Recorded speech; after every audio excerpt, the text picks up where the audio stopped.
আমাকে কোচিং দাও মা, আমাকে যদি কোচিং না দাও মিস্টার আমাকে আদর করে না। গত 21শে জুলাই দুপুরে উত্তরার দিয়াবাড়িতে মাইলস্টোন স্কুল অ্যান্ড কলেজ ক্যাম্পাসের হায়দার আলী ভবনে বিধ্বস্ত হয় বাংলাদেশ বিমান বাহিনীর F-7 BGI মডেলের একটি যুদ্ধবিমান।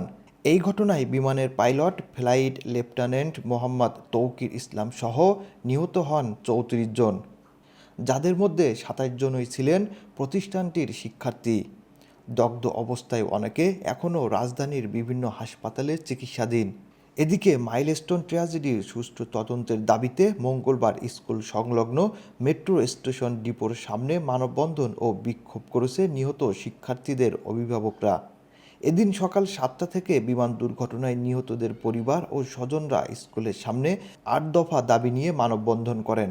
নিজেদের সন্তান হারানোর বিচারের দাবি নিয়ে স্কুল গেটের সামনে জড়ো হয়ে স্লোগান দেন 21 জুলাই মর্মান্তিক বিমান দুর্ঘটনার শিকার পরিবারের স্বজনরা। কেউ কেউ সেই দুঃসহ স্মৃতি মনে করে আবেগপ্রবণ হয়ে পড়েন।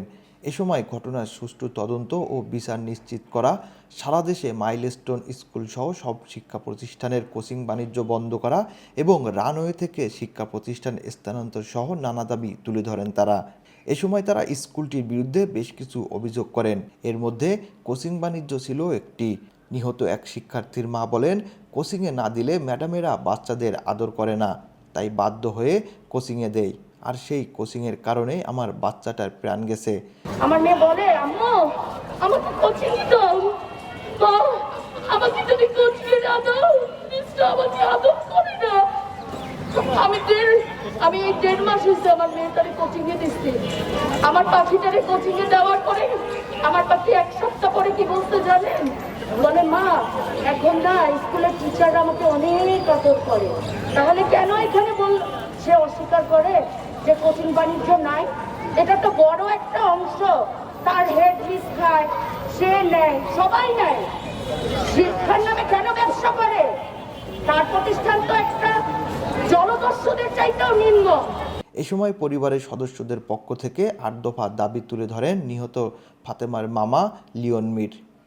মোট 33 জনের তালিকা স্কুলে টানানো হয়েছে।